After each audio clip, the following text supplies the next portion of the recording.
The new year brings new health goals and wealth goals. Protecting your identity is an important step. Your info is in endless places that could expose you to identity theft, leading to lost funds. LifeLock monitors millions of data points per second. If your identity is stolen, our restoration specialists will fix it, guaranteed, or your money back. Resolve to make identity health and wealth part of your New Year's goals with LifeLock. Save up to 40% your first year. Visit lifelock.com/podcast. Terms apply.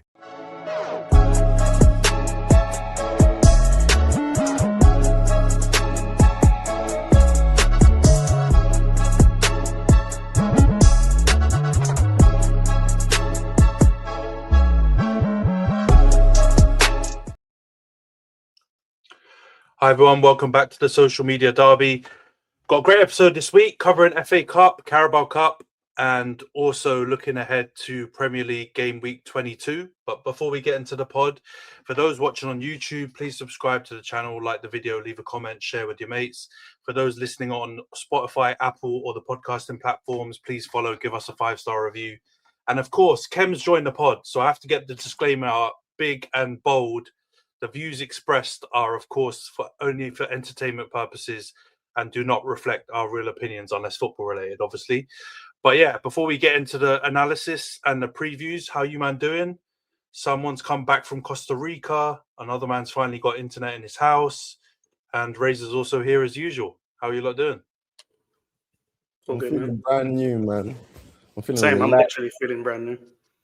Saddam has fallen. The regime has changed. It's a new era. Mate, always has to make it mad political. Yeah, it's always question time when Nash is on. Football's life. Welcome back, part-timers. Good to see you again. Come here often, etc., etc. Extended sabbatical, not part-time, man. Yeah, bigger pop when we come back, you know? Like Roman. No.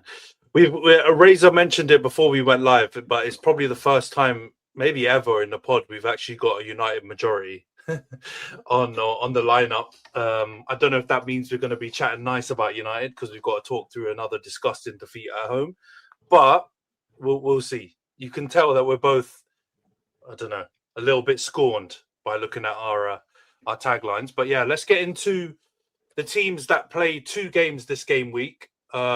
So obviously Arsenal and Chelsea. We'll go through the FA Cup stuff. But for you guys, to be honest, Rhys is going to join in a little bit to chat through Chelsea. So we'll maybe start with Arsenal and we'll go to you, Razor. 4-1 win at Portsmouth. Martinelli hat-trick. You know, I was happy because Ethan got a little bit of game time. From what I read anyway, it didn't look like he had the greatest game. I only saw the highlights in it and he wasn't heavily featured. But are you happy to just get through? Because it could be a tricky tie. You saw Palace go out. You saw a couple of other bigger teams kind of struggle away at lower league competition. Are you happy to get a comprehensive win? And what do you make of Martinelli turning up big time and getting a hat-trick? Yeah, I mean, like, that's the magic of the FA Cup, you know what I mean? Like, what happened to Palace, what happened to certain other teams that I'm sure we'll talk about. That's the magic of the FA Cup. Like, you never know what's going to happen. Anything you like, teams can go against form, things can go with form. I personally think, like, yeah, you know, it's good to get a result. Good to not go out in the 3rd round. Good to not wear our kit that looks bare like the one that Spurs wore in this round of the cup, I think. And yeah, just good to see like Martinelli back at, you know, I said on the pod, I was like, we're going to call him Gabriel Martin until he starts playing like he's Brazilian again. And he's got his, he's got it back in it, it seems. Still set piecing it up, you know what I mean? And I don't mind it. And they want us to mind it. And I can't find it in me to mind even this much, not even a little bit. So yeah, like, felt good. Good to see the rotation of the squad. I think you were overdoing it. You said Ayo was happy. I don't think Ayo's been happy. Not about football, not for a long time. But yeah, I think, like, honestly, I think the kind of thing that I've felt and I've been saying is that, like, we seem to be building a squad and trying to cultivate a culture of trying to win like just as much as possible. And all of the stuff, even like Arsene Wenger, you know, you're not meant to talk about him like negatively, but he had no respect for some of these cup competitions. Obviously, he loved the FA Cup. We did all right in the FA Cup, you know what I mean? But like Carabao, which we'll talk a bit more about later on, was something that he did a lot of rotating in. Do you know what I'm saying? And I think I like seeing big teams like playing more of their players now, but using that rotation. And I think these are the times, if we're going to take these cups seriously, we've got serious depth. So, yeah, for me, I'll get accused of being overly positive by them, man. But it was a very positive thing to see. Do you know what I mean? Like winning with, you know, some of our other players getting involved, players getting back from injury, getting match fitness. I was very happy with it. Do you know what I mean? So, yeah, all round, not a game, again, that I expected to find tough. But, yeah, and a Martinelli hat-trick. Do you know what I mean? Do you know what I mean? So, yeah, very happy, man. Can't lie. And you've got Wigan at home in the next round, right? So you've got another game where maybe you can play some of the rotation players. Ethan might get another 60, 70 minutes as well. So you can't complain, right? I don't know if you man saw that stat related to the FA Cup, but not to Arsenal, but it made me think of it because of this this draw that you man have got. Something about how Man City have faced lower league teams like 72%, I think it was at the time, since Pep has been manager. We need to look into these. I was going to say something pause-worthy, but we need to look into this draw, man, because it's moving crazy if Man City constantly are playing fucking Fleetwood Town and all these other teams. You know what I mean? There's something dodgy going on. But yeah, we'll leave those agendas to, because I think they've got Salford as well, haven't they? In the next round, which stinks as well, or Swindon Town, or one of them lower league teams. So we need to investigate that. But yeah, good win. It seems like it was a very professional win anyway, from what I saw. I don't know if you man saw Khem, Nash. I don't know if you man saw the Arsenal game. Not too much more to discuss really about that FA Cup tie. Professional job done. Madueke's penalty was hilarious. That, yeah, I have to say. It wasn't a corner. It wasn't a corner. If it's not a corner, we don't want it. You know what I'm saying? Is his heritage Nigerian? Because it looked like so nonchalant, like Chuckweezy's kind of shitty. Let's not do that. Does anyone want to double check that? But it was so poor. But the only thing I took away from that game was the atmosphere was lit, man. I forgot how good Fratton Park was as like a proper, like, top division side. You know, they were great when they were here, weren't they? With Harry, especially when they won the cup, and I think they got into Europe and stuff. So that was cool to see. One thing I was wondering though, like, La Liga, do they have the lower? Is it a rule where like the team plays games and then the upper division plays away?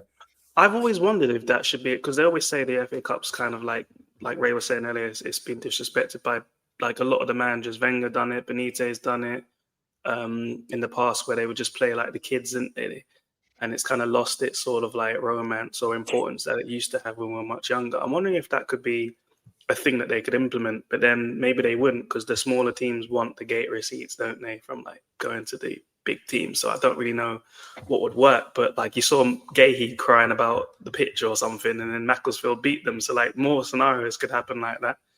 So that could be a way you save the FA Cup, maybe, or maybe have more games that night. I don't know, but yeah, looked like it was coming back though. FA Cup's definitely bounced back. I mean, it's not what it was, obviously, when in the 90s and the 80s and all of that, when it was the big game and it was almost bigger than the league. But it's definitely bounced back in the last couple of years. It's definitely kind of like, I mean, I don't know why they've moved it to TNT or whatever and put a paywall behind it. That's only going to make it worse. But there's been obviously the Palace story was a bit of a fairy tale. Some might argue the United winning it the year before was a bit of a fairy tale, beating City at underdogs, Wembley. man. I never thought I'd see the day. Mate, it stinks, but you know, sometimes you go. But yeah, it's maybe it's coming back. It depends. If the final is Arsenal versus City or something like that this year, then maybe, you know, I feel like it always helps having like a bit of a David versus Goliath type final, and one team maybe that's a little bit less expected get into the final. But let's see how it goes. I think it's banana peels, man, because you saw Palace, and I know that one's a bit of a anomaly because don't Macclesfield play on like a 5G pitch or something, like got like goals down around the corner near your house or something like that. And they were complaining about the little black rubber bits like getting in their boots and all that. So maybe that played a part. But other than that, you're going to be playing against plumbers and all this kind of stuff. And who knows? You never know. They might turn it around on them. But let's just talk through the Chelsea-Charlton game. We talked it up last week, and we were definitely... Rhys was... I don't think he was that confident that they were going to like smoke Charlton in that game. I think we were talking about like a close win, but they did actually smoke Charlton in the end. Enzo Fernandez and a lot of their rotation players, to be fair, getting the dub. Liam Rossinia's first win. Did any of you, man, watch this? Because again, I only watched the highlights. And I was only watching the highlights, man. I've been on a sabbatical, so I've not watched anything since we struggled to beat 9 men Spurs. I have. That the Clasico is the most football I've watched, and AFCON. I mean, yeah, Clasico was a cold game, but yeah, the Charlton game. I think again, it's just one of them ones. It's good for Rossinia to get a win, but I don't know. It wasn't his team selection. He was using Maresca's tactics. He hasn't really had a chance to implement any of his ideas, but he's winning the PR battle, coming off as a humble idiot. So I respect it. I don't know, bro. I don't know. We're going to have to save that maybe or run it back when Rhys joins the pod, but he's looking got real... affable quality. He's like he seems like a nice guy, but he's chatting absolute shit. So, I mean, if these quotes are real anyway... What, the man and age? We're making... The man and age, and then talking about getting everyone to play, make Lego for team building. Some of this is AI. Please tell me AI has gone too far. I was like, oh no. I hope so. I hope it's all just the AI ruse and it's just like Grok creating these quotes. But if he's actually doing this, then this is worse than light bulbs. This is worse than speakers on training pitches. This stinks. And the thing is, actually, I really like it. I like him, bro. It's like what you said, Nash. He comes across like a good, like genuine guy, and I'm sure he's probably a really good coach. But I don't know, if I'm in the dressing room and I'm seeing my coach or head coach or manager start coming up with bullshit stuff about words like manage and trying to give me a fucking Lego. Jeans, he was free left jeans with the chapped with the boots with the fur and all that. Yeah, it's looking crazy for him, man. But go on, bro. Question: is it worse than hiring a pickpocket to rob your players at dinner? I don't think. That was insane. That was insane. I forgot. Broski, you know what? Weirdly, I actually black-haired manager. I weirdly kind of rate that though. It's like, come on, these players are getting paid a lot. Let's get the local pickpocket to come in and just earn a bit of bread and see if people are. No, I would have rated it if it was like some flipping like random rough to do guy who works Leicester Square off the street, like someone who was hungry. Do you know what I mean? It was some flipping magician sleight of hand artist kind of brother. Was it in Dubai or was it in England? I can't remember. No, man, something like that. Who's going to be expecting to get robbed in Dubai? If it was in Dubai, that's just silly. Bro, we've seen that PR log line. You can leave your credit card on top of the whip. No one will take it. Man. Do you know what I don't know, bro. But rotisserie is a bit corny, but it's good to see a manager. He's like Joe Mazzulla level corny. Yeah, it's weird, but maybe that's what you need. He pretends he's a psycho and he'll kill you. I don't know. He's crazy. Can't believe he's another twin. But it's good to see a manager of colour in the Prem, man. Good luck to Rossinia. How did you say his name the other day? Rossenia, innit? So good luck to him. Like, hopefully he balls out. Not too much for Rhys, but he's from Macclesby. Why are you making it seem like from Sao Paulo? Oh man, bro! I'll be real. I don't know how long he'll last. Because I I think it works in with some managers, because I what I will say is, watching that All or Nothing, right, banter aside, when you see Arteta doing some of the crazy shit he did, that guy was serious. Like he was like not cracking a smile. He properly believed the mad thing that he was doing. I can't. When I look at Rosinha, I just feel like he, like Rhys said on the last pod, he seems too happy to be there. He just seems like the guy who won the competition to become Chelsea coach. And it's mad harsh, but what you need to be like, you need to have some special thing that makes you believe in some of the crazy stuff you're doing, which I do believe, as corny as he has been before, or crazy with Arteta.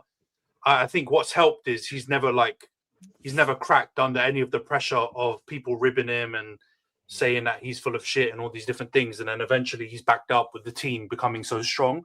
And I don't think Chelsea are going to get to the point where they'll ever know whether Rosinha can be that level. They'll probably pull the trigger once he has a bit of a scary patch. But they did win that chart with him. But yeah, I don't know. I was just looking at the hiring cycle for this coming summer, and there's not really that many managers on the market. So I guess Chelsea said, let's run this one time, see how it runs.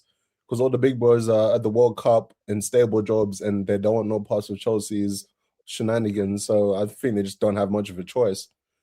They're just going to let this one run until the wheels fall off. Yeah. I think it's just the way management's going. But anyway, Chelsea, Charlton, that's our analysis. We did barely even talk about it because that's what the game warranted. But let's go on to Chelsea, Arsenal in the Carabao Cup semi-final first leg. Ended 3-2. Certain man was getting TikToked and Instagram going to the match. If you know, one of social media derby's finest. And you got the dub, man. It was a weird game, though, I have to admit, because you were dominating, but somehow Chelsea managed to score 2 goals, and 3-2 seems a bit harsh on you lot. I don't know how you feel, Reza, coming out of that game. Did you feel like it was a bit of a weird scoreline, considering how kind of dominant you are over them? Yeah, I mean, I don't think that we kind of approached it. I don't think we knew what to expect from them, and we kind of went out and just did what we kind of do now, or what we've been doing, and it was working. And then I don't know if we kept the levels as high as we could have. And I think once they got a little bit of belief in them, I think Chelsea are still figuring out what they're trying to do now. I think once they got a bit of belief in them, then they started like sort of fighting back, and we were almost like, yo, what's going on here? We need to kind of like pattern up. But yeah, like it didn't feel at any point in the game, it didn't feel like we were at risk of losing control of the game. It felt like Arsenal were in control of the game for the whole 90 minutes, to be honest. And even like vibe-wise in the stadium, I don't even think when Garnacho scored, I don't feel like the Chelsea fans really realized that they were like 1 goal and then 2 goals and that, right, you're right back in it. And it was almost like a kind of like delayed reaction, almost don't believe it, too good to be true kind of deal. But yeah, again, like I think pretty professional performance from the lads. I think we could have been a bit tighter at the back, and just did a bit like more like clinical in terms of taking some chances. Because I think before Garnacho even gets on, there are a couple of close chances that on our best day, we put them away, we get on with it, do you know what I'm saying? And then, yeah, start having a bit of a little party, do you know what I mean? But yeah, overall, I think it was good. Thank you very much, Chelsea, for letting Gyökeres get his little bit of form back. They did say that he would stat pad against weak opposition, and it's looking truer by the day, do you know what I mean?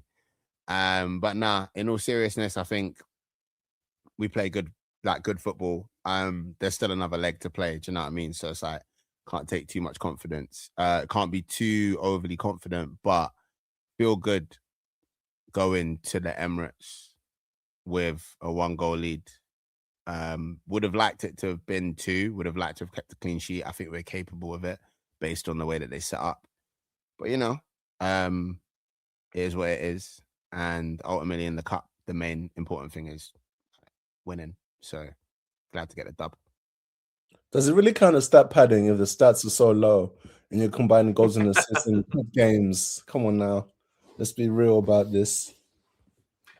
I mean, this is probably the most damning indictment of Chelsea. You can lose to Arsenal, no problem, man. You know, it happens. Happens to the best and worst of us. But letting Coquerez get a goal and assist, disgusting behaviour. This is mad. You can't let Coquerez get a goal and assist, man.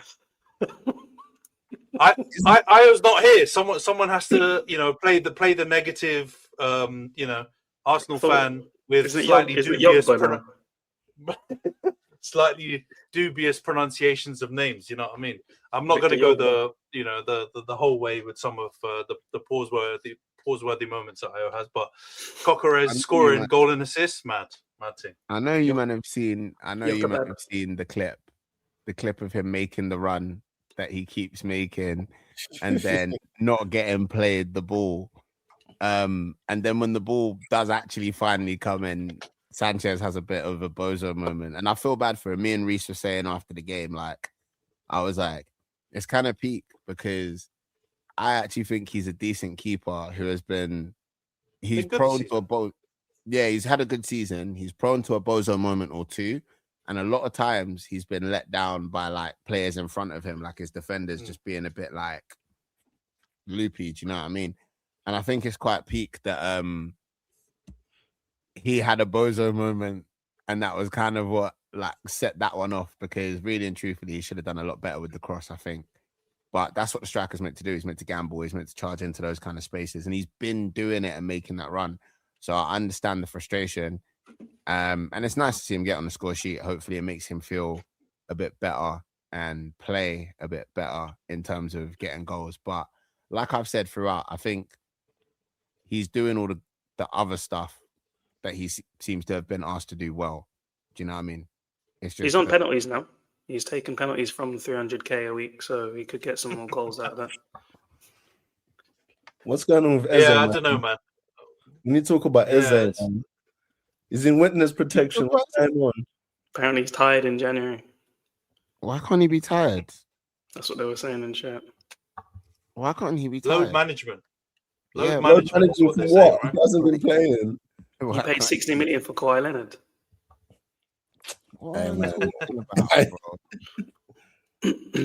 Eze has played games this season. He will continue to play games. We're in 4 competitions. Do you know what I mean? We're playing on 4 fronts. We must play our players. Do you know what I'm saying? You must. And he'll have an important role to play. And don't forget how quickly he became integrated when 1 or 2 players were missing. Just because we're getting players back to full fitness doesn't mean that he's not going to have a pivotal role to play. And like I said in the chat, and I've said multiple times, it's difficult when the natural position for him to slot into the first team is that of the captain. Do you know what I mean? Politics, man. Politics, isn't it? Yeah. Let's be honest. It's a good problem to have. We just have nothing to hate on. That's why we're doing it. He's here. The boy's here. The boy's here finally. He just arrived, and you've timed it perfectly because we're talking Chelsea Arsenal, bro. Your favourite. Oh God, I missed. Yeah. Rhys Senior. Liam Rhys Senior. Yeah. Rhys Senior is crazy. Luckily we've talked about that. Violate me, bro. I thought we were friends. We've talked Lego already. We've talked man and age. We've talked some of the crazy quotes, so you don't have to chat about that. But the Chelsea 3-2, the question I was going to pose to these man, but I think it's probably better posing it to you, is this tie over? Because 3-2, technically you've still got a shot, but obviously you probably wanted to go there with some sort of lead. So Rhys, do you think you've still got a chance, or is it game over?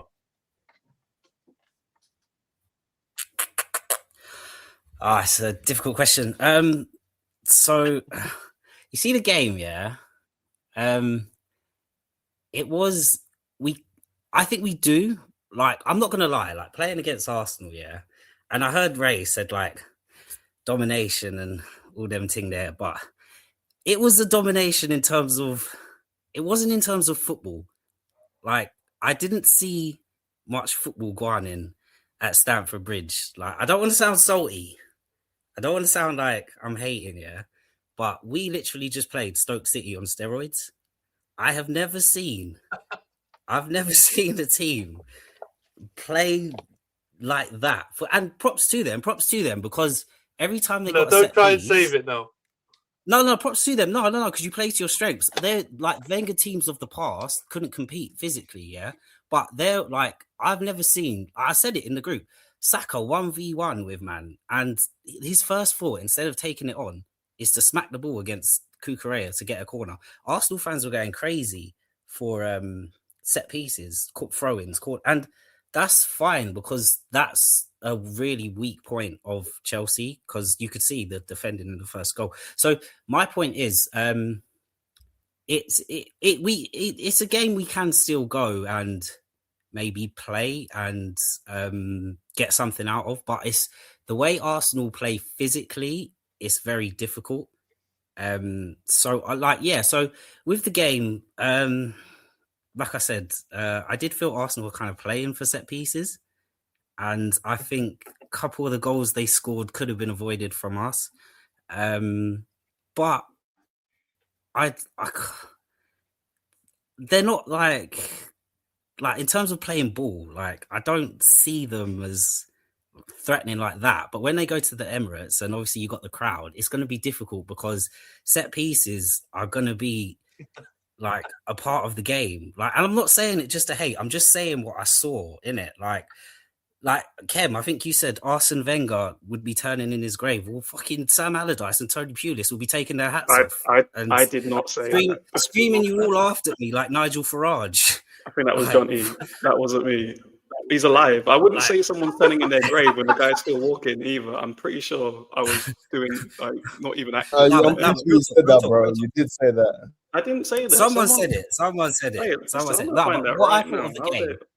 What I thought of the game was, yes, Arsenal, they did dominate, but I wouldn't say that was a domination in terms of football. It was a domination in terms of when they got people in the box, they looked serious, and we just looked like we looked lost. And I think that was mostly our downfall. I think two of their goals came from mistakes or a throw on where Cucurella had fallen over, and then you got Saka running, like they took a quick throw, and from there, they had a goal. So I just think they could have been avoided. We were trying to play out from the back, and it just wasn't working as well. Like Arsenal were pressing really well. But when we did get the ball going, I think Enzo dropping deep really caused problems with his passes out wide. Esteval gave the best right back in the league, playing at left back as a caveat, but something to think about. I think, yeah. Get that caveat in. I was about to come off mute very quickly. No. So yeah, I appreciate what Rhys is trying to do. Like, I don't think you could come for him like that just yet. I think his substitutions were quite reactionary, which I thought were quite good. Like taking Guiu off, allowing João Pedro to drop a bit deeper. Pedro Neto, he has his moments, but I think his final ball always lets him down. But in all, it's not a game we're sort of down and out of. We did well to kind of come back and keep it like 3-2, because it could have been worse with the set pieces. Like the celebrations when corners were being taken from, corners were being won from Arsenal. It was like they scored a goal. I just couldn't believe it. Stoke City on steroids. Big up you lot. I do think it is still difficult to go to the Emirates. But yeah, Arsenal have their way of playing. You can't hate it, but you can call it out and say what it is for what it is.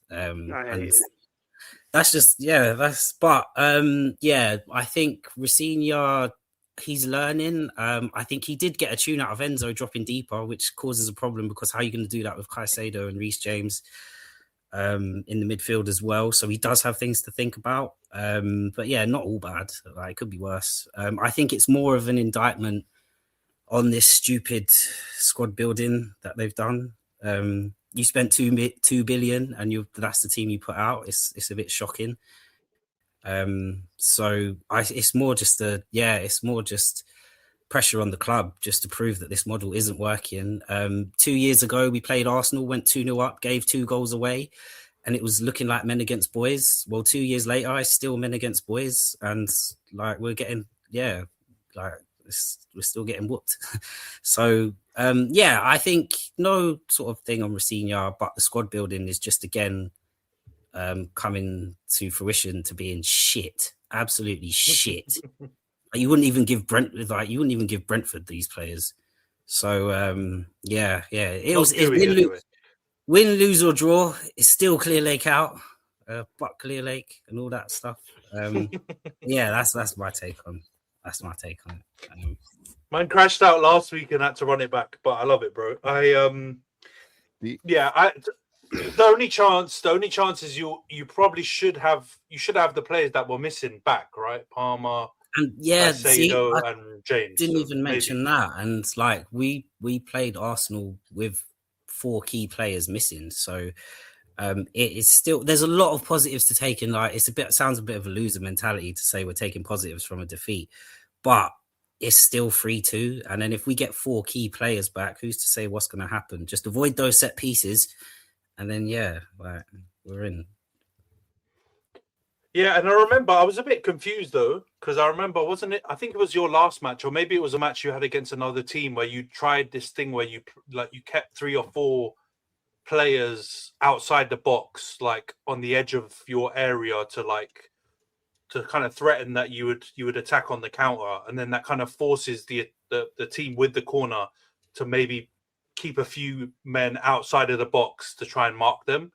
And it seemed like if there was one team to definitely try and do some crazy shit against, because they're so good at corners, it would be Arsenal. But for some reason, you kind of just went man for man. And if you do that, I'm not saying it's a penalty or as a goal. I'm not going to go as far as what you're saying some of the fans in the stadium were kind of celebrating, but the deliveries from Rhys and Saka are so good that you've basically given them probably a big chance, or whatever that stat is, that gets measured from every single corner. Yeah, so, I've never 100%. I've never seen so much organisation for a fucking corner than what for Arsenal. It's like a fire drill. Like the way the alarm bells ring, and it's like you there. Like everyone's dictator. It's like, raw. Where did this come from? But no. It's like, yeah, you've got to be ready for that type of stuff. You see Arsenal physical, and then it's just like Gabriel's a problem, but then Ben White's a problem, and then Saliba's a problem. They've got physical players like that can sort of hurt you. So I think, yeah, the organisation has to be worked on. But yeah, props to Arsenal because, and yeah, like you said, I think one thing we're good at is playing on transition, like counter-attacking football. So yeah, I just think there's just maybe some little details that can be tweaked. And then, but it's all to play for. As negative as I sound, I think with like the next leg, but it's just going to be: are we ready for that hostile environment of the Emirates, and how Arsenal can be even more physical? Yeah, I don't know, Razor, if you've got any rebuttal to. There was a lot of set piece chat, a lot of rebuttals from Rhys, but do you think it is just set pieces that are kind of leading you to dominate teams, or do you think that you actually own goals dominated in other ways? I'll quote Rhys's manager. I don't know who's calling us set piece FC. Arsenal are a team that are good at everything. You know what I mean? That's where it is right now. You can focus on the set pieces, but for me, that's copium. That's, you're trying to cope, because the set piece of corner, yeah, let me put it this way, yeah, you know what we're going to do off a corner. Like, it's not like a Roberto Carlos free kick, like it's getting smashed top bins and there's nothing you can do about it. Like, you just have to try it. Nah, like we're going to kick the ball into the box and someone's going to try and head it in. So there has to be a way to stop that. The referees probably could start calling, strangling people. It's not. I'm not. Gabriel trying to murder him. Why are we suspending common sense? I'm just saying. I'm just saying what I saw from Arsenal. I've seen a lot of teams come to Stamford Bridge over the past couple of years, and I'm just saying what I saw specifically. And it's not like, obviously, yeah, because you're good at set pieces. Yeah, it's but it's the way you play for them more than anything that you just notice. Like Saka is a good winger, 1v1. Stand Kukurea up and go at him. But I just see him shift it to his right Kukurea's foot. always trying to Muay Thai kick him in the fucking face. Take the Of Muay course, Thai man. kick. No, You know, but Kukurea was on a yellow in the first of half. course, do you want to Kukurea call was out? on a yellow in the first half, and Saka was still scared. That's an uncomfortable conversation. I'm not even saying That man is an scared, but it's just uncomfortable does he want to combo. get? Do you if you're Bukayo Saka, do you want to get injured in the first leg of a Carabao Cup semi-final when you're in a title race? I think he Bro, needs to I'm grow kicking some, the ball off Kukurea too. I think he needs to grow some balls. But what happened when I'm joking. I'm joking. we got a corner and we got a goal? Like we won the game. And also, I think it's wildly optimistic. You can add Kopama, you can add the shin kicker. Who was the other one that you think Rhys? Rhys. Rhys. Oh yeah, that guy. That's Is he gonna play it right back or in midfield? well. Go on. Huh? Rhys is on a mad lag. Rhys is Can you hear me? Rhys. Yeah, You're sorry, on a I'm mad lagging, lag, bro. No. I was gonna say because you said shin kicker, and I was gonna say something, but Caicedo is the let you shin finish. kicker. Bruv, you were kicking the shit out of our shins the whole game. You were causing fouls to slow the game down, so we couldn't play football. So I don't want to hear shin kicker anymore either. Marino, the way he shin kicked João Pedro into the fucking stands. And I loved it. Mate, they're a nasty team. We had a guy No, who they're nasty, bro. we had a guy who blew out his knee, and getting Martinelli was trying to involved. like grip him up and bring him back onto the pitch, and he's just there laying on the floor with like an Scumbag. ACL. That is an egregious retelling of what happened. Team, bro. I'm not gonna lie. I love it. Because you're so used to time wasting, you assume the guy with a busted knee was time wasting. Remembers. I'm old enough to remember when all of these dickheads were on Sky Sports and that saying, it's the problem with Arsenal. They don't have any needle. They don't have any bottle. They don't have this. They're not aggressive enough. They're soft. They go down too easy. Well, what fucking now? What do you like about it now? I just you think don't like it, do you? Just want some balance. Just hold that. If Conor Bradley wanted to be injured, he us should have some been injured on the sideline. Why is man doing the wriggle and wiggle back onto the pitch, man? Cool. Let's let you get scissor kicked in the knee and see Esteval wasn't scared. Let me roll. Esteval If I get scissor kicked in the knee, I'm not rolling back onto the pitch. Certain 19-year-olds Was from Martinelli Sao Paulo right? No, but like, allow it, man. All right, we've lost all direction in terms of this game, right? No, we haven't. They can't. We've gone to Conor Bradley and that situation last week, which, like, I think we've moved on. We've moved past it now. Martinelli's got a hat trick since then. Conor Bradley's sadly out for the rest of the season. It looks like. He's always hurt anyway. Tell him. Yeah, but Jesus, but. Get well soon, Conor, and all that. But still, with this game, let's take the people that are supporting the teams involved. So I'm going to come to you, Khem, and I'll come to you, Nash. Do you think Chelsea's still got a chance in this tie, or is it finito? Khem first. Do you think it's game done in this tie, or do you think they've got a chance? They still got a chance. Maybe they might have to take the approach that they had at the Etihad the other day and just go for it. They got nothing to lose, kind of game. So. I don't know what fixtures lie either side of that for Arsenal, where they might need to rotate, and that's maybe where you can capitalize. Yeah. Do you agree, Nash, or do you think it's Rapskis for this game? I have faith in this Make-A-Wish Mary Poppins coach, man. He's gonna get something done against Arsenal. If you think about it, though, right? Because I've been, as you man were just going crazy on this all this shin kicking and other stuff, I was thinking, yeah, it is only one goal and there is no away goals, right? So if Chelsea win 1-0 or 2-1, which I don't think is completely impossible, I think it's highly unlikely, but it's possible, right? Then it can go to, is it directly to pens? Or is it like extra time or pens or whatever? Like they can force this into an awkward situation where you saw obviously Palace at the Emirates, they got a draw and they were able to take it to the penalties. It's possible that Chelsea, with some of the match winners they've got in the team, And then also they've even got a Garnacho, who you didn't mention, Rhys, who got a couple of goals as well, who's turning into a pretty important player for you guys. You're welcome. You can maybe take this into extra time or to penalties. You never know.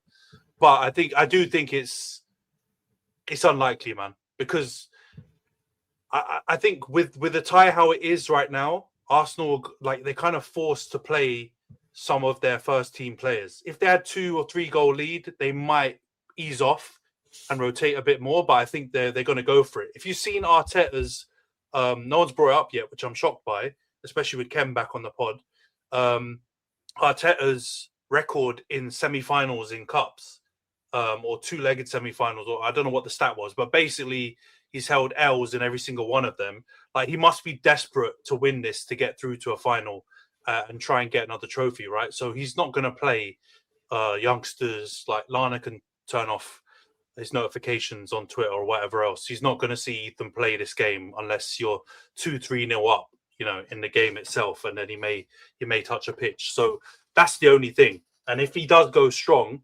let's say Arsenal get a goal in the first half, it's done.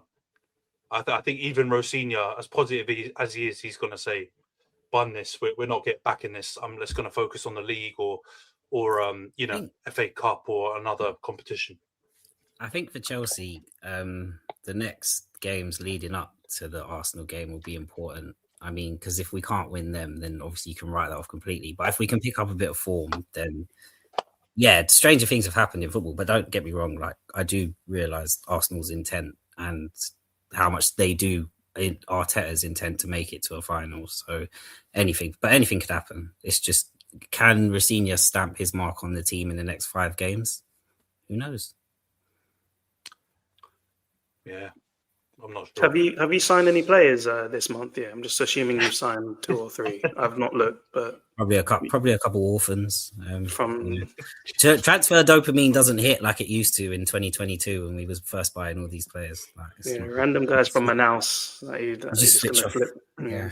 From time I'm searching Football Manager to see who these guys are and their potential. How far they've come in my save. They ain't even got a picture on like video games or nothing next to their name. For what it's worth, I think our run of games leading up to that Chelsea second leg are Leeds, which could be a tough game, Leeds away from home. But before that, we've got Kairat and Manchester United. So nothing really to worry about, in my opinion. Is that the £200 ticket Kairat game? There is a £200 ticket for that game. All the tickets to that game. Respect my brothers, man. Respect my brothers, Kev. Respect my brothers, bro. It's quicker to fly to New York than wherever that team is based, man. Come on, man. Respect my brothers, man. Respect my brothers. Come on. Just like the Chelsea fan who sold me shed end tickets the other night. Let people make money, bro. Football's expensive enough. You're gonna cause a whirlwind, bro. That's already has, mate. Have you seen the comments?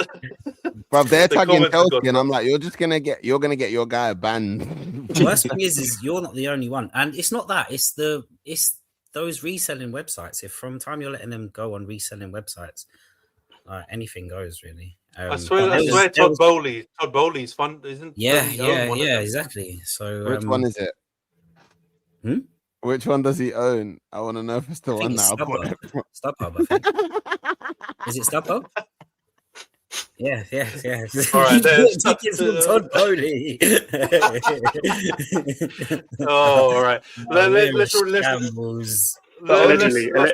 yeah. On that front, is I get why fans are mad, but like the whole thing with the ticket allocation and how much tickets cost and et cetera, is like, if tickets are going to cost what they cost, then that's going to be an incentive for people to sell them. Do you know what I mean? Fans need to, especially with competitions like Carabao, competitions like the FA Cup especially, clubs need to figure out ways to make it more universal, especially big clubs need to figure out ways to make it more universal for fans, especially fans that have never been to their stadium before, never seen their team play. They need to figure out how to make those games the entry point to them seeing their teams in the stadium. Because at the moment, like a lot of season ticket holders have a lot of power And I hear a lot of complaints about the StubHub ticket buyers. I hear a lot of complaints about the foreign, like, tourist fans. But a lot of the time, the season ticket holders are the ones giving up these tickets and letting them be sold for ridiculous markups, or selling them on for ridiculous markups, or sitting there with their arms crossed like they're in a library because they're bored of what they've seen because they go every week. And, like, yeah, I think there was a lot of people in the comments. There were a lot of people cussing me out and, like, hold tight, you, man. But there was also a lot of other people that were just complaining about the fact that they'd never get to see their club play, and there are seats that are being taken away. And I feel bad for them, because it's not, I didn't get the seats because I was an Arsenal fan. I got them because I was more willing to part with my money. And that's peak. You should go and see the depression of watching Chelsea live for yourself. It's also crazy. It's crazy that a London derby semi-final, it shouldn't even be an option for away fans to even be in. It's midweek. It's midweek. Once it goes on resale, I know. It's just, I agree with Ray. Like the season ticket holders are basically like our landlords move, man. They're pricks. So Chelsea also shagged it with the information. The information that they gave Chelsea fans kind of said, like, we've got to give up the entire shed end. Like, there were shed ends ticket holders who were like, oh, I'm going to be here, and ended up walking up to the stadium surrounded by Arsenal fans being like, what the fuck is going on? And then coming around the other side and stuff like that. Do you know what I mean? And it's like, if they had been a bit more clear with the information, I think both sets of fans, there would have been less confusion. And it's a good thing that there's not, like, active rival beef between Arsenal and Chelsea like that with the fans, because otherwise, like, you're sending people up and down, go up to the turnstiles with these man and this, that. Could have got hairy. But yeah, we'll see you at the Emirates. I enjoy the hope that you have. Clear Lake weren't clear. Damn, Rhys, it's really bad. Talking about depression, which was mentioned just then, let's go on to United. 2-1 at home, caught the L to Kemmel's namesake. And yeah, rough times. Rough times, man. The only positive before I flip it over to Nash is our boy up top. It was a stinky goal, but he scored. Benny Sesko scores. I actually thought, because we had Slabhead on as well, and both of them went to the back post, all your money goes on that being a Maguire goal. And then you see it afterwards and you're like, oh shit, actually, Sesko managed to actually get his head on that, and it was a decent header, to be fair. But yeah, that's where all the positives end. We've lost to Brighton again. Pascal Gross comes back to haunt us. I fucking hate that guy, man. I'm sick of seeing him. Every time he turns up to OT, we lose. I would say the same about Danny Welbeck, but I secretly love him, man. I love Danny Welbeck. I can't hate on him. Even when he's bagging worldies against us, I still can't get that mad, because we done him dirty, and he should still be at United now. So yeah, man, poor performance in my eyes. I don't think we did enough to win the game. I know Dallo had a few chances early. That guy needs to get out of it. I'm sick of him, man. I'm so sick of that guy. I'm so sick of him. Yeah, he needs to get out of it. And yeah, the rest of the game, I don't think we really did enough. The poor lad, Shea Lacey, got sent off. He's still a proper scouser in my eyes, because if you're going to get sent off, at least be it, with a bit of a late challenge and a bit of a show of dissent. At least he went out, on his own sword. But I did feel a bit bad for him. I saw Dallo, just to circle back quickly on Dallo, you're a disgrace, bro. I saw his post-match comments, and he was literally saying that we had momentum after that Sesko goal, and then we got the sending off, and then that killed everything. That guy needs to shut up. It was not Shea Lacey's fault. Like the last 5 years, I've heard the same post-match conversation. I've heard it all, man. I'm sick and tired of this shit. I can't do it. Terrible player, bro. Terrible player, man. And I know somewhere, even though Johnson's probably asleep in Beijing, he's smiling somewhere. He can sense that we're talking Dallo, and he's probably, whispering in his sleep, Aaron Wan-Bissaka. At this point, I'm willing to accept Aaron Wan-Bissaka is better than Dallo. That's how fucking shit Dallo has reached right now. I would take Aaron Wan-Bissaka back, no problem. At least that guy can tackle for us next season, bro. He's going to be starting right back for us next season. Nah. I'm going out on loan. I'm going out on loan from preseason training if that scumbag is still in our squad list. If whichever manager comes in, I feel like one of the questions in the interview has to be critical question. What's your opinion of Dallo? If any positive words come out, send that guy to The Hague, as your tagline says, Nash. I don't want to see that guy come through the doors and be our manager, because we can't have that guy in our squad, let alone in our starting 11. He literally, every time I see him, I think of that Benzema Vinicius clip, and he's playing against us because he's so bad. I can't believe a professional footballer would do some of the things he does, like some of the defensive stuff, attacking wise. It beggars belief. But yeah, Nash, what did you make of the game? I'm guessing from your quips in my rant there that you also thought it was a disgraceful game. Dude, I was watching the game with a clear heart that, the big enemy's gone, but then the mood just sank. It just got dour, it got stinky. The only positive, Seshko is starting to gain form from his early injuries, showing he's got technical ability, he's gaining more physicality. But other than that, it was dreadful. Kobe got a little nice cardio, shows his composure on the ball. They need to start feeding him more. You're starting to see, bro. And then the only positive from Carrick coming in, he doesn't see him as a holding 6, more of an attacking 8. So I was like, bro, this could have been what we were doing from the beginning of the season, and it's far too late. I just don't know what to say, man. I'm depressed. Yeah. And to make it even better, we've been linked with Ruben Loftus-Cheek today on loan. I'll soft transition on TikTok, bro. I'll send my club into a tailspin if that happens. I'm being so real. I don't need that in my life. Mate, honestly, I've been kind of laughing and watching the Tottenham fans lose their mind over signing Conor Gallagher. But if we sign Ruben Loftus-Cheek, we're done out here. Gallagher's a Tottenham player, though. He seems like a Spurs kind of signing. Yeah, no, me too. I've been enjoying watching them all crash out and lose their minds and act like signing Conor Gallagher isn't just like that's a banker Tottenham deal. But Loftus-Cheek to United, bro. Loftus-Cheek to United, I don't even know where he can play. I don't understand what the point of Razor was saying earlier. They're kind of playing him in more attacking positions. How is he going to fit into our team? Like, if we went out and got a winger because we know Carrick wants to play a 4-2-3-1 or whatever, Chelsea, bro, they could get stinky for us real quick. Bro, if you put Ruben Loftus-Cheek on the wing, as I said, insert what I just said just now.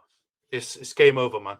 Maybe I don't rotate him with Cunha because Cunha's not really producing like you wanted. So, bro, this is what I'm saying, bro. I'm saying if you go and get a winger on that side, I'm not even mad at the idea of putting Cunha on the bench and he comes in a team when he starts to play well, because he has been poor for like a good month and a half or month. He's had a few goals here and there, but the performances haven't been that good.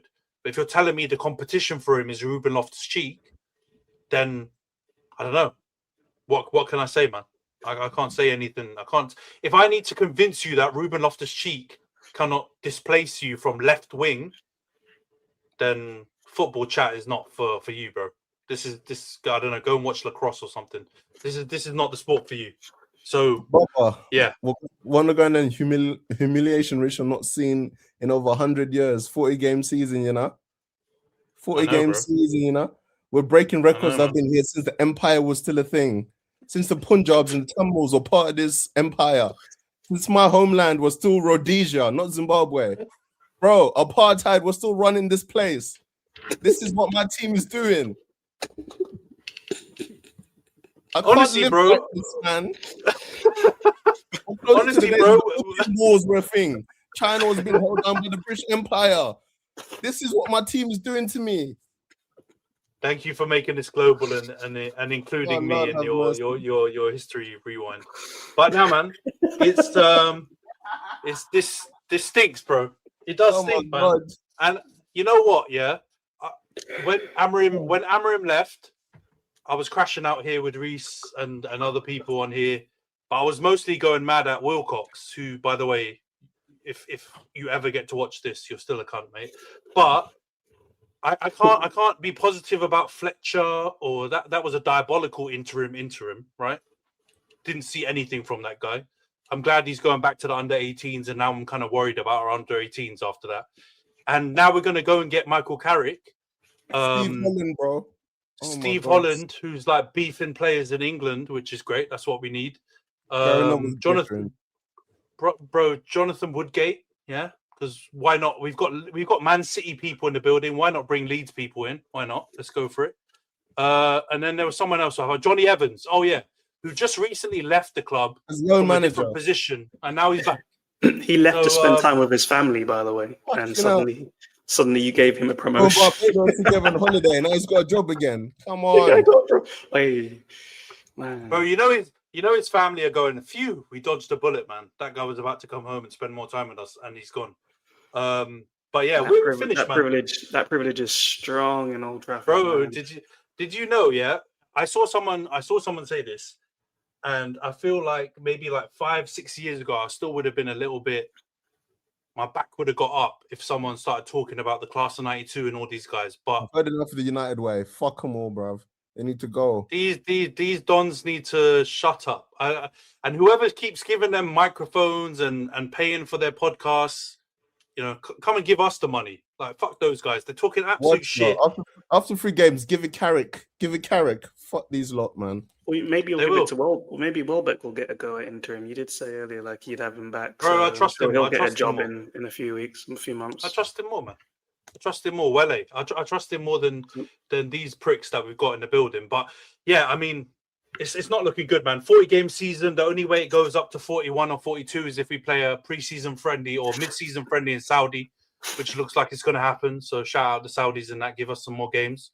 But other than that, competitive games, we've gone out at the first chance to Grimsby Town and now Brighton.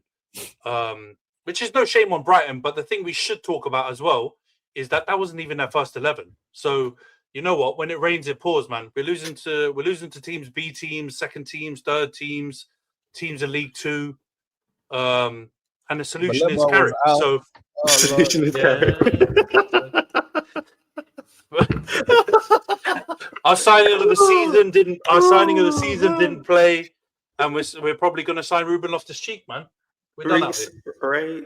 Just remember the days when we were younger. We prayed for these kind of moments to see United fans. You did, man. They were so greedy for our whole like childhood, man. I know. You kissed the devil. You kissed generations the of hurt right now, man. And it's got you back, man. That's it. Don't go anywhere. Come back. Yeah, stay there, man. Couldn't have happened to a nicer club.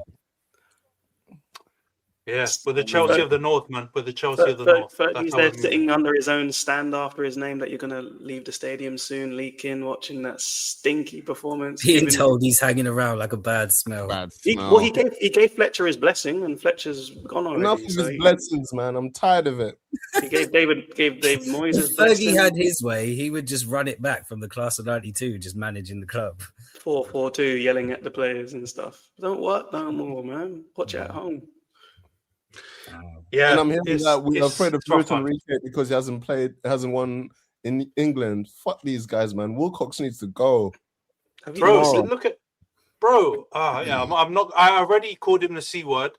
I can't run back some of the other things I've said on previous pods, but I really want to. Like, I hate that guy with such a passion. Yeah, the day that guy leaves, I'm turning into Nash.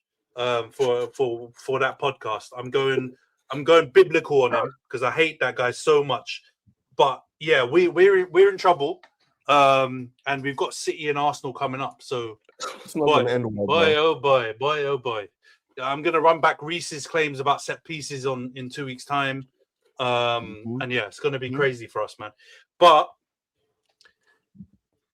there's no but, man. United, we're just done out here. So yeah, I don't know what you guys want to add, but I think the Brighton game, they deserved it, man. They were better than us. And with their B team, the gross curse continues, man. The Arsenal curse of what we talked about last week, the whiteout kit moved to Tottenham, and we got our gross curse back, and they're winning at OT. So yeah, let's just move on to Liverpool, man. I've got no energy left to talk about United. 4-1 at home to Barnsley. Florian Wirtz, man, goal and assists. Khem's got, he's found his bollocks again. He's comparing him to other sevens in the league, calling him a great player. Szoboszlai had a crazy game. He scores an unbelievable, long-range effort, and then he's tap dancing on his goal line, and Virgil's losing his mind. And he kind of had a bit of a stinker after that as well. But yeah, what do you make of it, Khem? You're through. I know I don't know if you're still on your sabbatical at that time, but at least you've made it to the 4th round, unlike my team. I'm still on sabbatical. I'll be back for the Marseille game next week is when it officially ends. I only saw the highlights because I was away, but what I don't like is the fact that I think it got to 2. I was cheering on Barnsley actually for a start because it was when Xabi Alonso he just got sacked. So I was like, let's get it, man. Let's go, man. Let's have another cup set. Don't mind that. That could be for the greater good. And then I saw it was 1-0 in the first minute. So I was like, oh, fuck it then. And then 2-1, and yeah, they could have had a penalty, but there's no VAR in the cup, I don't think. I think we would have got the job done anyway. What I don't like is it didn't seem like it was actually a convincing win. 4-1 doesn't really seem like the game was a 4-1 win. He had to make subs. When I saw the sort of the team sheet, he picked a strong team because obviously Alonso got sacked, so he pussied out, didn't he?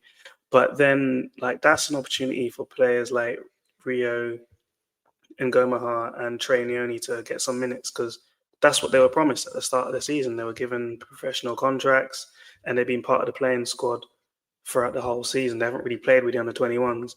So I'd be expecting to see those kind of names come on, not Ekitike, fresh off a hamstring injury, and Wirtz, who could have done with maybe just a game on the sidelines just to chill. So having to need your whole 11 that you've got left that are fit to get it done against Barnsley doesn't give me much confidence, to be honest, in the team. We've got Brighton next, so we'll probably be out anyway. They'll probably catch us as well with a fade in a couple of weeks or something. It wouldn't shock me. So yeah, good finishes. Great. That's another thing as well. It took a bunch of worldies to win the game as well. You love your XG. The XG on Szoboszlai's goal was probably minus fucking 10, and then Frimpong packed one in with his left foot for crying out loud.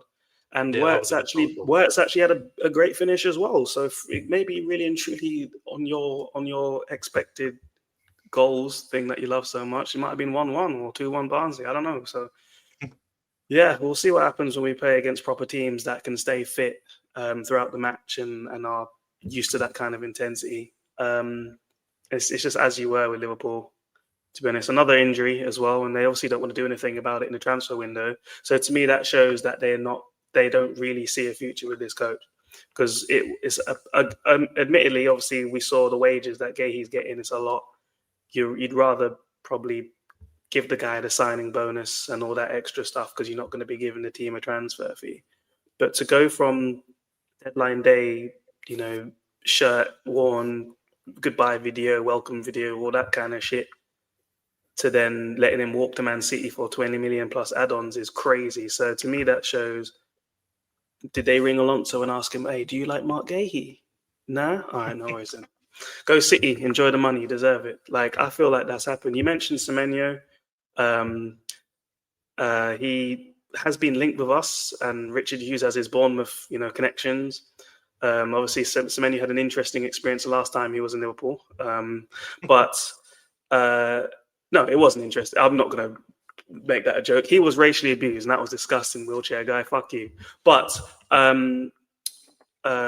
City obviously do what City do, and they just splash the cash in January. I feel like they're the opposite of Real Madrid. Real Madrid wait for free transfers in the summer, whereas Man City just pay everyone's signing bonus out in January, for crying out loud, or release clauses and all this shit, because they bought Marmoush and my man, what's that guy, Victor Reis or whatever, the other defender, in January, and it's already looked like and Pep's just like, I don't want these guys anymore, throwing his toys away like Andy when he goes college.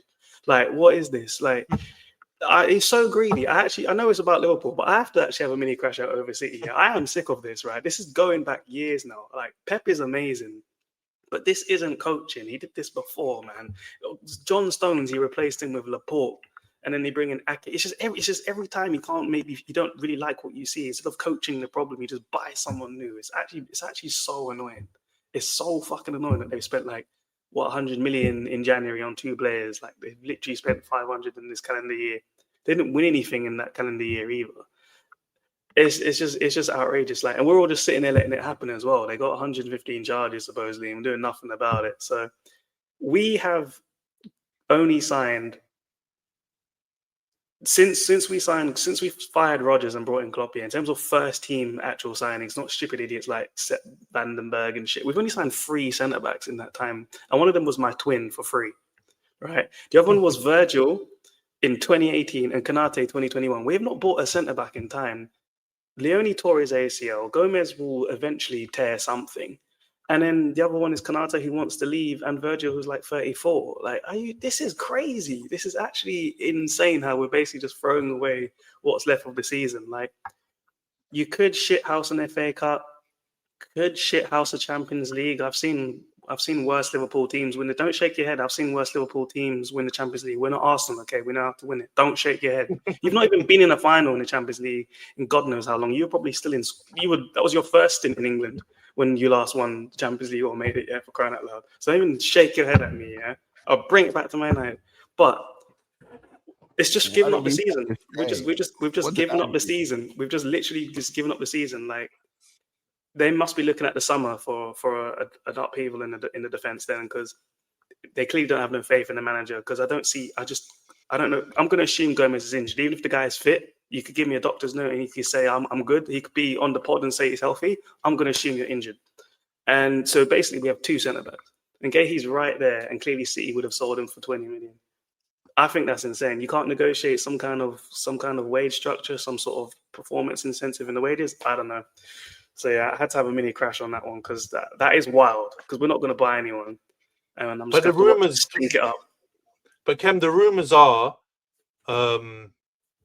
that for both Gahey and Semenyo, that they were interested, or Liverpool were interested in them to sign them this winter window, and they weren't able to get assurances about what the managerial situation will look like what the direction of the club will be next season.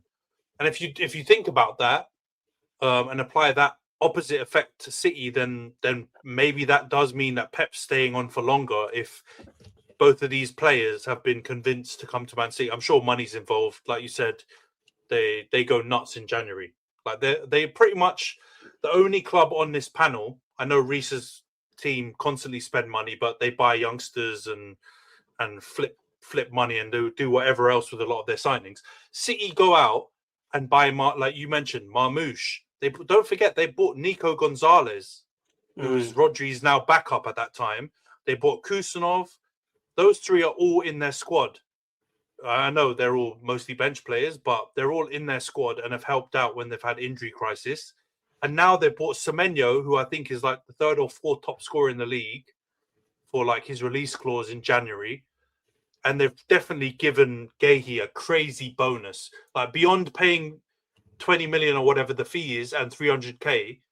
Think about what offers probably Gahey was getting from the big clubs abroad and stuff like this for signing on bonuses. There's no way he's given all of that up just to go to City mid-season.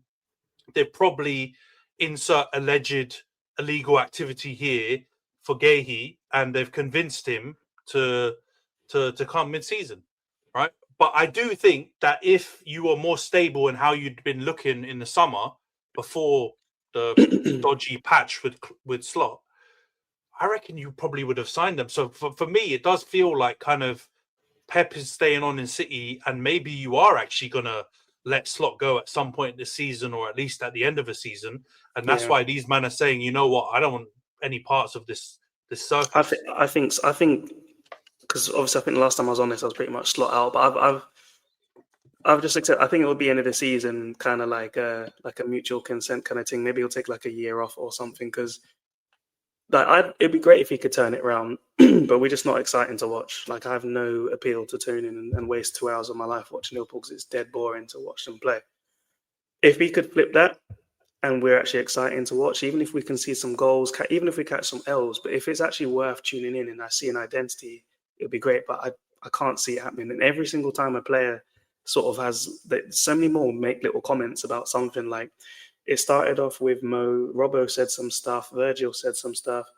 Szoboszlai was asked questions and he was basically saying it's not up to me to fix this. McAllister was saying something similar, like we've changed too much. And even recently, Hugo, he was asked, Slot said your pace has been one of the big reasons why you've adapted well. And he said, I have more than pace. Like there's so much more to my game than pace. So even he's just probably basically backhanded saying, what is this guy chatting about? Like it almost feels like no one rates him there, but maybe it's probably a bit of sentiment. He's obviously had to deal with all kinds of shit, a lot of change, a lot of, sad things as well that went on. Like maybe you shouldn't fire him in the season. Maybe just go out with grace, unless he stinks. I think if top 4 was really at risk, he'd be gone already. I think because they care about the money, don't they? That's really what they want, the owners, to make sure you get that revenue. If that becomes seriously under threat, is it definitely four spots this year? Is it 5 again or some shit like we had last year when everyone was getting in? Like I don't know. I think it will be 5. I think England are still top by a bit in the coefficient, so it's looking like we'll get 5 again. Well, that's lucky for the bold manager then. But if we can still squeak into the CL, then that's fine, and then get a little farewell at the end of the year. And because they've not extended this contract, the rumours at the start of the year were Slot was going to get a new extension, and that's gone quiet. That's probably gone dead. And there's also rumours of Richard Hughes going to like one of them Saudi teams, or someone came in with interest with that as well. So maybe he's just doesn't even care about doing his job anymore either. Maybe that's why he's not even chatting to Gahey or Semenyo, anyone, or any centre back. He's probably not even chatting to Konate, for fuck's sake. Maybe Konate wants to stay and he's just not even picking up the phone. I don't know. So I wouldn't blame him on that one. Konate's not had the best season, mate. What will be funny is at least Mo's coming back, so there's some entertainment there to see how that plays out. This is what I wanted to ask the rest of the lads about. Like Razor, what is Mo just going to come back and everything's going to be all gravy now, or like are we just going to lose our minds and have to see like a crazy like breakup of Mo going to Saudi or something like that, or do you think they're gonna bless it now? I'll be honest.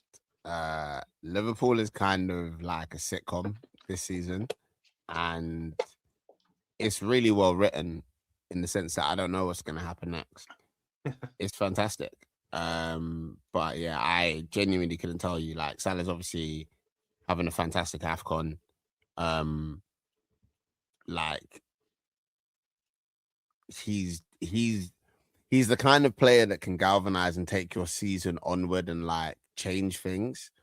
But I think he's also the kind of player that you have to kind of allow to do that. Like you have to, I don't know if Slot's the kind of guy that's going to humble himself a bit and be like, hello, it's me. Can you save me, please? Do you know what I'm saying? And I think that someone's got to like, ironically, I was going to say something about the mountain coming to Mohammed, etc. But that's what I think it's going to have to be. Like, that's what it's going to be. There's this big power dynamic thing going on, and it seems like he's lost the dressing room, and I feel like he's going to have to humble himself at some point, probably sooner rather than later, or concede that some of his points may not have been great. Do you know what I mean? And Salah's a big part of that. He's like a talisman, he's like a legend. But if the club wanted to cash in on him, now's the time, really. And yeah, if Slot doesn't do that humbling acceptance, whatever you want to call it, reconciliation soon enough, it might be too late. Do you know what sucks? We went unbeaten since Salah went, and it's the worst unbeaten run I think I've ever seen this team have in my life. Apparently, it's 11 games. Huh? That's why he might not get back in the team if he's winning. It's so fraudulent. It's actually it's such a disgusting unbeaten run. You're drawing with Leeds twice, Sunderland at home, beating Wolves 2-1. It's such a stinky unbeaten run. It's so heavily taxed. It's an invincible run, isn't it? It's fair draws. It's 2004 after they rip up the league kind of type beat. I know it sucks, man. Yeah, man. It's good. It's going to be interesting. Like I do think, like what Razor said is true. You kind of don't know how it's going to go Like you could easily see it just completely exploding, and then Mo's going to get a crazy deal from Saudi. The laptop nerds are going to say we can't turn this down, and you sell him, and something crazy happens, and you have to go to the market and find a replacement somehow. But I don't think with the injuries they're probably going to proactively try and get him out the door. I think it would have to. Nah, I think they're going to have to. I did before. Before you went to AFCON and when you were proper midst of your stinking run and he was out here chatting to Norway TV or whatever about how Arne Slot's a prick, then I thought, you know what, he's definitely going to go. But it really has calmed everything down, him going to AFCON. And even though Khem's right, the run is a bit smelly, it is still a run. And Slot can point towards, the team improving while he's been away. So I think it's probably calmed the whole situation down. So I think he could stay. I'm guessing you agree with that, Rhys, as well, right? You think he's going to stay now until the summer? Yeah, I think and the reality is he's an experienced player who on his day he can get goals. So I think Slot will need that rather than let someone go and then have to bring someone else into the fold. So whether he might start on the bench, but I can just see him trying to bring Salah in, and because it still might not work up top with the forwards they have. So I think he's always going to need Salah, especially for the next 6 months. If he wants to keep his job, it wouldn't make sense to kind of. But the way everyone's talking, it's like Slot's already lost his job at the end of the season. So it's a bit. I don't know. Football's a funny old game, man. Because you weren't screaming Slot out when he was lifting the league title, was you, Khem? I know, but I wasn't expecting 9 defeats and 12 either. Looking like absolute horseshit. That's my issue. You lose games, it happens, but I've not seen like an identity. Like he's been given some decent players, and he's crying that they didn't replace Diaz or something like that. And wants he needs people to shut up about that. Yeah, he wants to shut up about it. Because Diaz, 450 million. Yeah, Diaz was like, sorry. You keep playing a winger that doesn't beat his man, but you're crying about not having people that can't beat their man. Well, you have I know he's young, 17, but there's players out there that can do the job. He has no trust in the young players, and I think that might be an issue for the laptop guys, because part of Liverpool's model is also to integrate some young players in. And even recently, he was asked about Calvin Ramsey as an option at right back, and he still said there's better options ahead of him. But we don't have Frimpong he's been playing Frimpong on the wing, and Bradley's done. So there's technically no more right backs. So who's actually ahead of him? He actually hates fringe players. He hates fringe players, man. Szoboszlai, right? Endo is God knows where he is. Chiesa is now actually willing to go back to Italy. His man management has been appalling, man. It's actually been so bad. I'm surprised more players haven't crashed out to Norway TV. It's loading, bro. Before we go on to the predictions, Nash, what do you make of this? Do you think Mo's going to stay, or do you think he's going to head to Saudi or somewhere else now? The call to prayer is strong, man. Make us call in. He's going to Saudi. Over. Yeah, I mean, I do think what the situation that Rhys just described could easily happen, yeah. But I do feel, even as a United fan, Mo would be going out a bit sad if he's just going to come back and ride bench until the end of the season. We're talking about Liverpool's greatest ever player here, at least greatest ever Premier League player, and he's going to ride bench for your favourite player, Khem, Gakpo and those guys. Nah, I feel like that's disrespectful to Mo Salah. That's how we did. If that is going to happen, that's how it goes for legends. Man. It ends well. Yeah, but Ronaldo had the part 2, so it can't. Those 2 times feel a bit different. This is Mo Salah's one time at Liverpool, and he's literally coming off his greatest season and getting Liverpool like their second title, but one with the fans and all that business. And just like, I don't know, 9-10 months later, he's riding a bench talking about leaving to Saudi and people happy he's going to AFCON. Like that's going out sad for such a legendary player. Don't you man agree? Or do you just think it's the game's a game, cold-blooded, see you later, mate? I don't know. One thing I've learned about football, though, is definitely what you're doing for me now kind of sport in terms of fuck what you did in the past. And that could even be like 6 months ago. It's all about what you're doing for them now. Yeah. So people can easily forget. Yeah, it's true, man. I think it's getting scary because it's not only what you're doing for me now. It's also what do we project you doing for me in 6 months and a year. It's all that's why everyone's buying the youngsters and they're spending 80 million for potential. It's not even anymore for like certified players. It's like everyone's trying to find the next FM wonder kid and flip them. Thanks, Rhys. You know what I mean? Like that's what. Yeah. Too many laptops, man. Too many laptops. But let's go on to the preview section then, guys. Obviously, there were no predictions last week because we didn't predict the FA Cup or Carabao Cup games. So the prediction league table is the same, but I'll run through it quickly before we get into the predictions for this weekend's games. So Rhys is still top, 72 points, 12 correct scores. Io second, 70 points, 10 correct scores. Johns is third on alphabetical order with 70 points and 10 correct scores as well. Khem is fourth with 69 points and 11 correct scores. Razor is fifth with 67 points and 8 correct scores. I'm sixth with 62 points and 6 correct scores. And Nash is seventh with 53 points and 8 correct scores. So we'll get into the Manc Derby. 12:30. I was saying to you, man, off air, I hate that this fixture's at 12:30 because it's literally going to put me in a stinky mood for the whole rest of the weekend. And I'm literally going to wake up, have a coffee, and just watch Haaland spank us. So it's like a terrible start to the weekend. Pause. It's peak time for your brothers to watch it. That's why. True that. That's what we have to make sure my brothers on the other side of the world are able to watch a game. But still, from a UK-based United fan, you know, it would have been nice if they put us at 3 p.m. on Saturday, blackout, so no one could see that shit. But Rhys, we'll go to you, bro. United versus City. What's your prediction on this one? I went 2-0 Man City, but I feel like I should have gone more.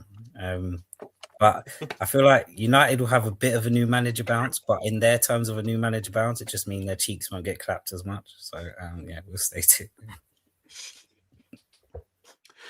Oh, mate. Struggle. Io has gone 3-1 Man City. Johns has gone 2-1 Man City. Khem, what's your prediction on this game? 2-1 City as well. Okay, 2-1. Razor, what's your prediction? I agree with Rhys. I think you'll have a new manager bounce for you. And because of that, I've gone 4-1 City.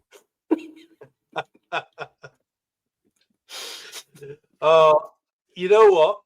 There's and you know, I will be very happily proven wrong for once, right? On this pod, if this happens. No, you were proven wrong. You were proven wrong the last time we discussed the Manchester derby on this podcast. No, I know. No, wait for what I'm about to say. I would be happily proven wrong if we actually go out there and have a new manager bounce and perform decently. But because I don't see that happening. We're not getting any bounce. We're getting bounced out of Old Trafford, mate. We're definitely losing this game, in my opinion. So that's what I'm saying. I'll be happily proven wrong if that didn't happen. But I'm pretty sure we're gonna catch an L. But I don't think it will be that catastrophic because I do think Carrick is the player that's going to come in, and I do think some of the players, especially the senior players, are going to try and play for him. If this was still Fletcher, yeah, I could see 4-1 happening. I could see it potentially being worse. But with didn't you already have Carrick? I swear you've had Carrick like in this. We had him as interim before. No, not in this. No, this is his first game as this version of interim. So it's his second stint as interim. Yeah. Yeah, literally, we're running out of old boys. We're having to like bring them back for round twos, mate. It's mad. But the last time he was interim, and I feel disgraceful saying this. But we beat Arsenal. We beat Arsenal, we beat Villarreal, and we drew at Stamford Bridge. Oh, man. You know, come on, Carrick. Let me see something. But on that note, I'm going 3-2 Man City for me. But I hope I'm wrong. I hope I'm wrong, bro. I hope I'm wrong. Nash, what's your prediction on this one? I'm one who has faith in us, man. The City game is always interesting. We're going 1-1. 1-1 United City. Wow. Stranger things have happened, man. Bro, I'm shocked, man. So every time I get the predictions in from Nash, it's like one of those things. There's a couple of bankers in there, right? He's gonna go for Arsenal to win most of the time, and the other banker doesn't matter if we're playing Wolves or some diabolical team. He's predicting us to lose. So the fact that he's predicted a draw in this, you never know. Something crazy might happen. But yeah, all right. We've gone mostly Man City wins, and Nash is the one different score with a 1-1. Talking of derbies, we've got Chelsea versus Brentford. Rhys, we're back to you, bro. West London derby. What's your prediction in this one? Gone 2-1 Chelsea. Racinia's press conferences might have convinced me that we need to have faith. We need to speak positive about the team and man and age and all that shit. 2-1 Chelsea. Oh, mate. Brentford are actually, guys, Brentford are in 5th. Brentford have actually been cooking like mad. They had a little dip, man. Like after, we all, I think most of us predicted them going down, and they had an amazing start, and they packed us out, and then they had a little dip after that, and they've suddenly bounced back from nowhere. Thiago's back in the team, or Igor Jesus, as Io likes to think he is. Came back in the team, and he's scoring goals again, hat tricks and all that, and they're up to 5th, man. Can't believe it. But shout out Henderson, man. Shut up. I'm not giving Henderson that much credit. But he's balling, though. I'm shocked. No, I mean, come on, man. Balling is exaggerating, but he's helping that team a lot. Making assist against your team, I think, and Chelsea. Yeah, it's not hard, mate. Io has gone 2-1 Chelsea as well. Johnson's gone 1-1 draw. Khem, what's your prediction in this one? What did I do? For the UKIP/Reform derby, I've gone 2-0. Chelsea. 2-0 Chelsea. Yeah, 2-0 Chelsea. Yeah, all right, cool. Razor, what's your prediction in this one?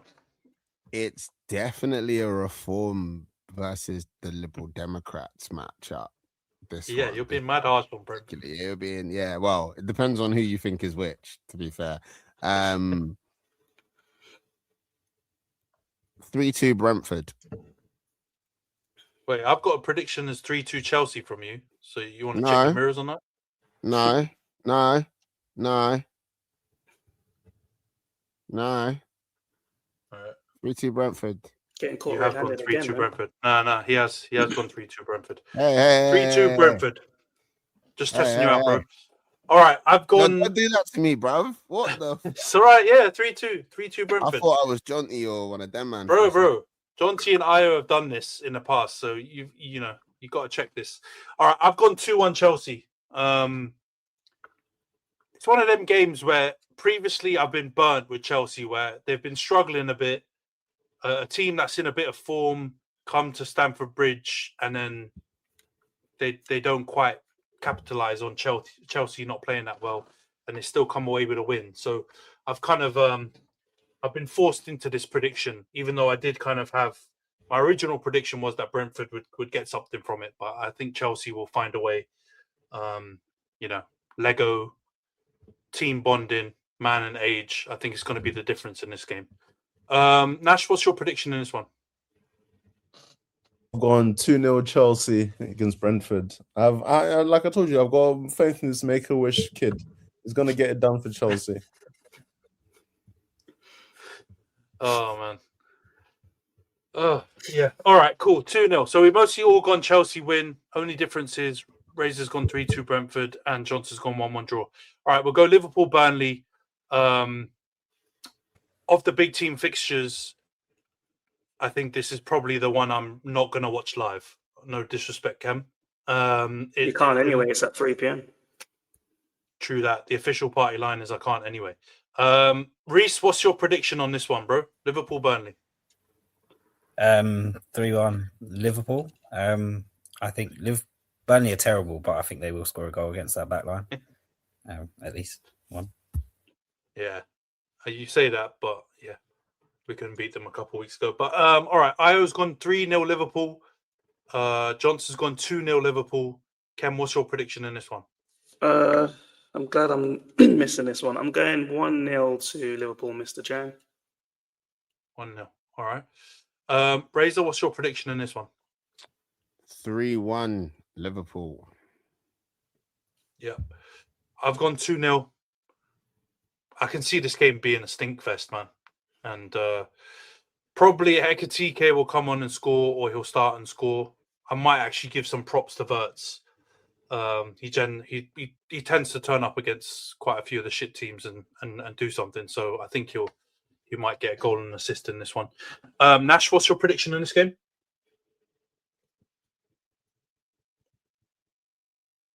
Hands on mute. You are literally on mute, bro. I've gone 2-1 Liverpool Burnley. All right, man's running it back to COVID times. All right, Spurs, West Ham. Rhys, you first, mate. What's your prediction on this one? 2-0 Spurs. Not too much to say because West Ham are shit. And yeah, first game for Conor Gallagher. Snake. Yeah. Joking. Oh, mate. You do know Tottenham playing Chelsea. I can tell you right now for a fact, Conor Gallagher is going to beef with Enzo Fernandez when they play each other. That's 100%. Enzo beefs every single Chelsea player who plays for another team. He just beats. Once you leave, you're an op to Enzo. Apparently, Yeah. Even though you kicked him out of the club. if you walk like an op, talk like an op. Yeah, true man. that. But I mean, it seems like anyone could fight with Enzo, man. He's fighting with Zubimendi, and to be honest, Zubimendi doesn't look like a guy that is going to cause that many problems in terms of being like a yappy guy. So it's just Enzo losing his rag. He's such a strange player, man. I don't understand what's going on with him. Yeah, Io's also gone 2-0 as well to Spurs. Johnson's gone 2-1 Spurs. Khem, what's your prediction in this one? 1-1. 1-1. Razor, what about you? I have also gone 2-1 Spurs because West Ham are shit. But we should never underestimate Tottenham's power to embarrass themselves. This is true. And for that exact reason, I've also gone 2-1 Spurs. I actually wouldn't be shocked, lads, if West Ham either got a draw or won this game. Because West Ham are diabolical. That's a fact. But Spurs at home, it's not looking really, good, really bad. It's really, really bad. And I don't know if you, man, saw, well, you probably have seen Khem because I think he was on your coaching staff for a little bit, but they've just hired John Heitinger as one of their first team coaches. And yeah, they did. that honestly, that makes me think that this board are going to stick by Frank in this stink fest that they're having. If they're still hiring coaches to help him, I don't know. Nash did a bit of an emergency segment before Christmas on when we thought Thomas Frank was going to be sacked, and I think all of our predictions might not be looking good now because I think they're going to stick by him.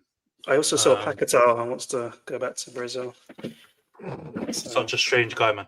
That might be that yeah, honestly, did you see his that goal celebration he did against Nottingham Forest went trending as soon as that news came out, where he's kissing the badge and putting the phone down and doing all this shit? And like 6 months later, a man's trying to desperately flee back to Brazil and leave the club. Like, football comes at you fast, man. Crazy. Nash, what's your prediction on this one? Spurs West Ham. Man, West Ham are going to get a result 1-1.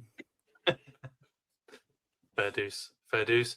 All right, we're going to go to Forest Arsenal. Last game to predict. Rhys, what's your prediction in this one?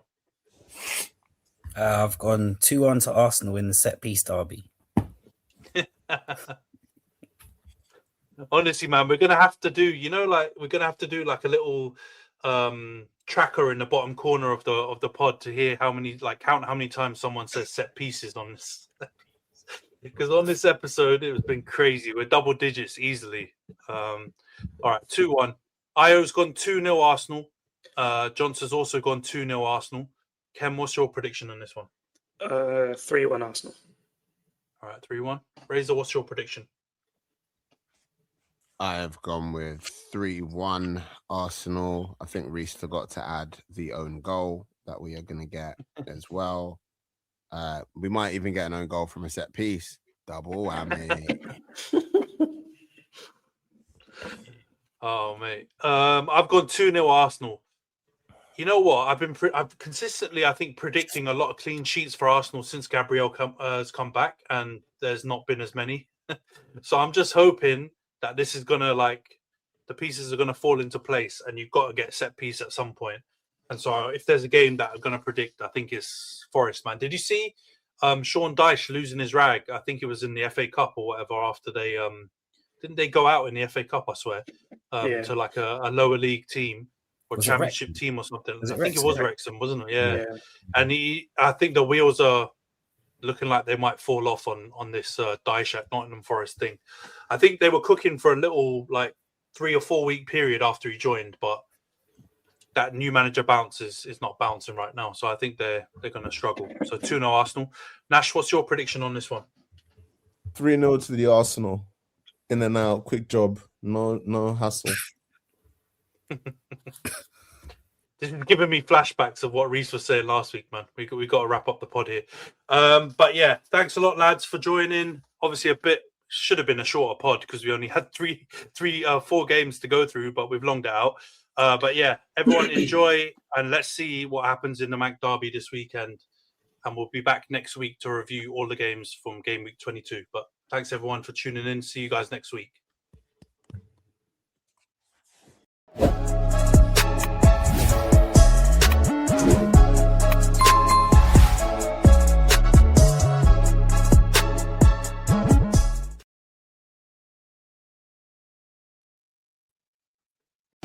I earned my degree online at Arizona State University.